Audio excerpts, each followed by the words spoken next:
doon, kahit ako, magre-react din talaga ako. Not for anything. Kasi ang reaction mo per issue Sa nangyari kay Songbird Regine Velasquez na inilagay siya sa isang poster campaign or ad na nasa huling-huli na nga yung picture niya, ang liit-liit pa, tapos inilibel pa siya doon sa mga, alam mo yon, with all due respect again doon sa mga pangalan nun, kasi natandaan ko doon yung mga, basta hindi pa ganun ka-level ni Regine. Again, sorry sa level, pero ganun talaga ibigay nyo yung tamang espasyo para sa ang tamang kredito para sa tamang tao.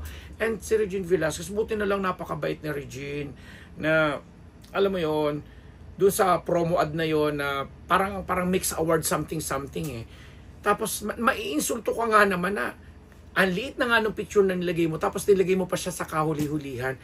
Not for anything.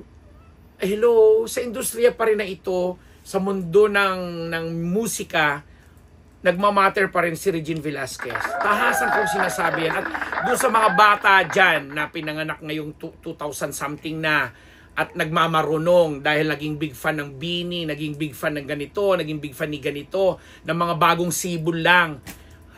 Kayo ang mag-aral, kayo ang mag-research na bigyan nyo naman ng tamang kredito yung ganong klaseng tao. And Regine Velasquez deserves such a thing. Hindi na yung billing Buti na lang si Regine, napakasabi nga niya, tanggap niya na hindi niya na panahon ito. Hindi niya na panahon ngayong 2024. But, di ba, nirerespeto din niya yung mga kabataang musikero, mga artist na gustong mag-concert, mag-show, magpakita ng galing sa pagkanta. Nirerespeto niya at gusto niyang tulungan.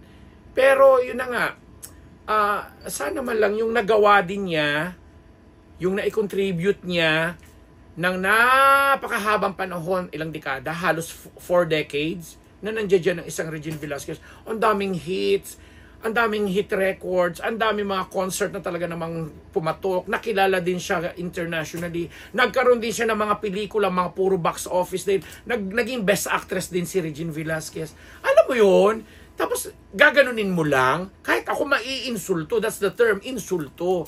Kaya dun sa gumagawa po ng mga promo, ng mga ad, lalo pat kapamilya, kasi ang alam ko yung Mix Awards, ABS-CBN company yan mga taga-kapamilya. Sana mas maging maingat po tayo na lalo pat may mga personalidad kayong kagaya ni Regina na ginagamit, ginagamit or nagagamit ninyo sa promo para lang po sa isang Although nag-sorry naman with all due respect, nagbigay sila ng apology, nag-issue sila ng statement, humihingi sila ng pangunawa at pagpapatawad mula kay Regine na tinanggap naman ni Regine. In fact, ni-repost pa niya yung apology na binigay ng ABS-CBN Mix Awards. Sila yung namamahala, yung grupo na alam mo yung sinasabing pagkakamali. Tinanggap ni Regine, ni-repost pa niya na naintindihan niya at sabi nga niya gusto niyang suportahan yung mga new breed na ito ng mga singers. But then again, ito naman sana mga singer-singeran ngayon.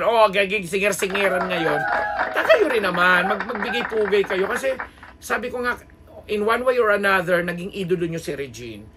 Diba? Ang laki ng impluensya ng music ni Regine, ng boses ni Regine, ng estilo ni Regine.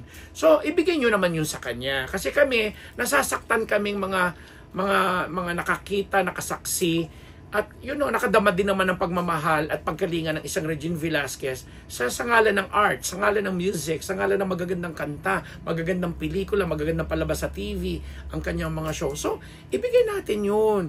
Nanggigigil lang din kasi ako talagang parang, sabi ko na nga, magkukwentahan pa ba tayo dito kung ilang hit record si Regine, kung ilang box office award, kung ilang best actress na rin meron siya, kung lalo na sa pagkanta, ilang concerts, ilang venue sa buong Pilipinas ang napupuno niya, o ilang mga theme song sa pelikula na hanggang ngayon classic, kinakanta pa rin ninyo. Tapos hindi nyo bibigyan ng tamang recognition, ng tamang kredito. Wag ganun. Fangit.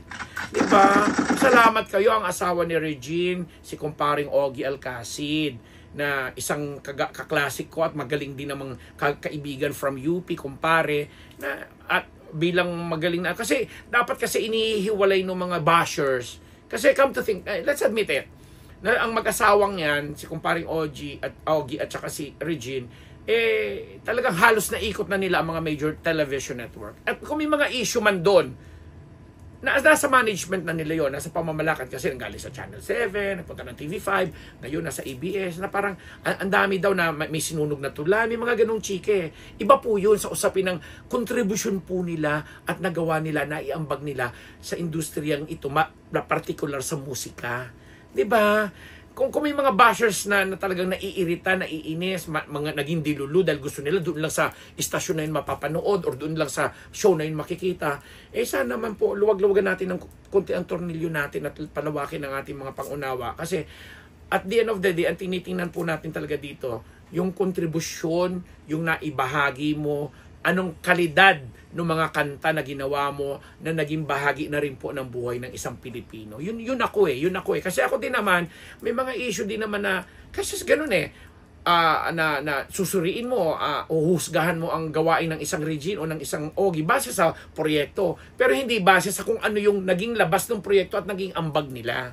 Ganun lang kasimple yun. Kaya tigilan nyo yung mga pambabasya at lahat tayo, lalong-lalo na yung gusto ko talaga, although nagbigay na ng apology ang Mix Awards na siyang magpapatakbo nitong event na ito, humingi na sila ng pangunawa.